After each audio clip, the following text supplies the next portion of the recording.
Internacional. Estamos conversando con Alberto Mor-Yosef, especialista en historia y actualidad de Israel, hoy hablando sobre diferentes hechos recientes que han ocurrido en la nación hebrea y en países vecinos también que estaban vinculados directamente con incidentes que lamentar. Hoy hablamos sobre eso porque, bueno, han ocurrido enfrentamientos en lugares santos de Jerusalén también ataques desde la Franja de Gaza, Líbano y Siria contra Israel, así como ataques en el territorio israelí, incluso de árabes israelíes. ¿Cómo se da este fenómeno?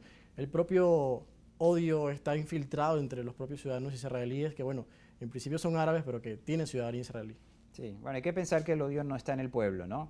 Árabes israelíes han convivido con judíos israelíes durante 75 años que ya va a cumplir el Estado, ¿no? Son una minoría muy importante, representan el 20% de la población, e interactúan en toda la realidad del país. Tienen representantes en el Parlamento y han tenido ministros en gobiernos, o sea, es una minoría que aporta al país como aporta la mayoría judía, ¿no? Esa es una de las demostraciones de lo que es la democracia israelí, que no tiene parangón en el Medio Oriente. Ahora sí, los grupos radicales, el extremismo, Hamas, la yihad islámica, buscan captar a los árabes israelíes, a jóvenes quizás desorientados por alguna manera y logran en realmente contadas ocasiones incorporarlos a su red de terror, ¿no? Y se estima el ataque que hubo la semana anterior en Tel Aviv, perdón, fue perpetrado por un árabe israelí que, bueno, tendrá que ir ante la ley como lo hace cualquier otro ciudadano. Ahora, estimado Alberto, ¿de dónde viene ese odio? ¿De dónde viene eso que conocemos como antisemitismo, que es el odio deliberado hacia el pueblo judío y que ha tenido episodios muy lamentables a lo largo de la historia? ¿Por qué hasta hoy se mantiene? Bueno, el antisemitismo tiene varias variantes, es tan antiguo casi como el pueblo judío. En este instante que estamos hablando de cierto Islam radical que está en contra de la existencia de Israel, tiene quizás un origen distinto al antisemitismo clásico que conocemos de Europa y que nos llevó lamentablemente al mayor evento de antisemitismo en la historia, que fue el Holocausto, ¿no? Esta negativa de cierta interpretación, muchos dicen que errónea, del Corán, de no aceptar al judío y de no permitir la existencia de un Estado judío, no tiene las raíces que tiene el antisemitismo clásico, ¿no? La mayoría de los analistas, historiadores, dicen que sencillamente todo se origina en la diferencia, en que el judío fue diferente a su entorno siempre. Cuando el mundo era absolutamente pagano, el judío era monoteísta.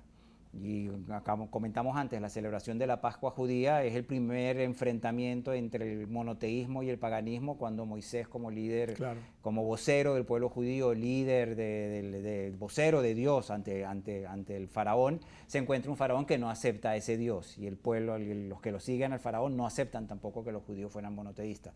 Entonces, bueno, el primer evento antisemita se ubica en la Grecia ya clásica, en Alejandría, bajo dominio de la Grecia clásica.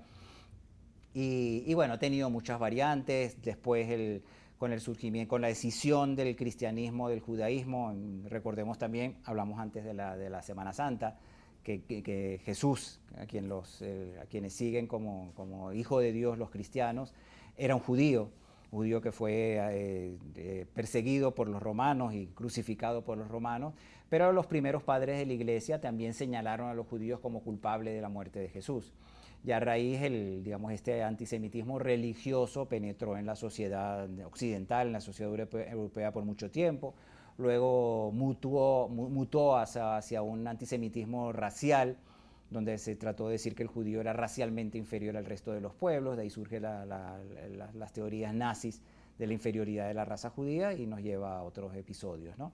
Entonces, bueno, pareciera que el judío debe estar siempre alerta a los odios que pueden surgir en su contra, y el mundo en general hoy en día, gracias a Dios, la mayoría de la sociedad rechaza el antisemitismo, debe hacerlo de una manera vehemente para que estos eventos que siguen surgiendo en diferentes sitios, y hay eventos antisemitas en Europa y en Estados Unidos hasta hoy en día, dejen de alguna manera, si es posible, dejen de existir, ¿no? ¿Qué caracteriza el pensamiento del antisemitismo que vemos en ideologías radicales del Islam, en dirigentes radicales o países radicales, como es el caso de Irán, que se opone a la existencia del Estado de Israel e incluso ha dicho en múltiples oportunidades que busca destruirlo y que se alía además con el Islam sunita en muchos casos, como es el caso, como usted lo mencionaba, del grupo Hamas, igual sirven para cumplir los objetivos. ¿Qué caracteriza ese tipo de antisemitismo de ese ejemplo que le digo y como otros hay también? Sí, es una visión radical del Islam.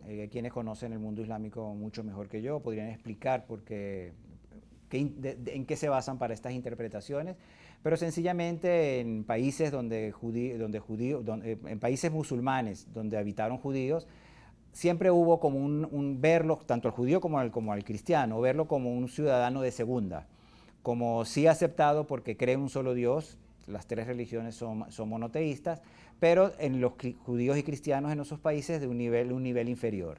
Y aunque Irán tuvo buenas relaciones, Irán como Estado tuvo buenas relaciones con Israel, bastante entrado después de la creación del moderno Estado de Israel. Antes de la Revolución Islámica, claro. Hasta la Revolución Islámica, la interpretación del Islam de los ayatolás de Irán, quienes controlan el gobierno en ese país, ven a Israel como asociado a que ellos consideran los antivalores occidentales.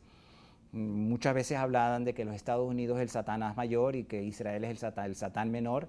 Y en función de eso, sencillamente, como se acaba de mencionar, quieren ver a Israel desaparecer en el mapa. Y hacen todo lo posible por lograrlo, ¿no?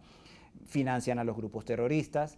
Es muy conocido que Irán está desarrollando un programa nuclear que ha sido denunciado muchas veces como un programa con fines bélicos y al que Israel se opone radicalmente porque sabe que un peligro fundamental para la existencia de Israel sería que Irán alcanzara una bomba atómica. Y no dudan en decirlo, ¿no? Hablan, tú lo acabas de decir, hablan constantemente de borrar a Israel del mapa. Bien, ahora pasemos a la actualidad política israelí. Ahí también se han dado bastantes hechos interesantes, sobre todo que tienen que ver con reformas que ha impulsado el gobierno del actual primer ministro Benjamín Netanyahu, el que más ha permanecido en el poder en la historia de Israel, y este sería un nuevo mandato que logró en diciembre, hace casi 100 días, creo que si calculamos el tiempo, pero hay una reforma judicial que ha generado las protestas históricas más grandes desde la creación del Estado de Israel. Se dice que esto viene a erosionar la democracia. ¿Cuáles son los tintes que tiene esta reforma y por qué para algunos y para la oposición sobre todo representa una amenaza?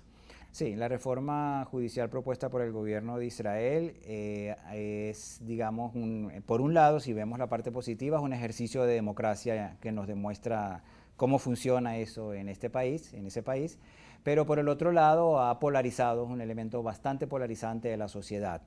Quienes se oponen a la reforma, ya vamos a explicar qué piden los que la apoyan y qué dicen los que se oponen a ella, pero quienes se oponen a ella lo han hecho de una manera bastante efusiva, han salido masivamente a la calle con protestas de cientos de miles de personas oponiéndose a esa posibilidad.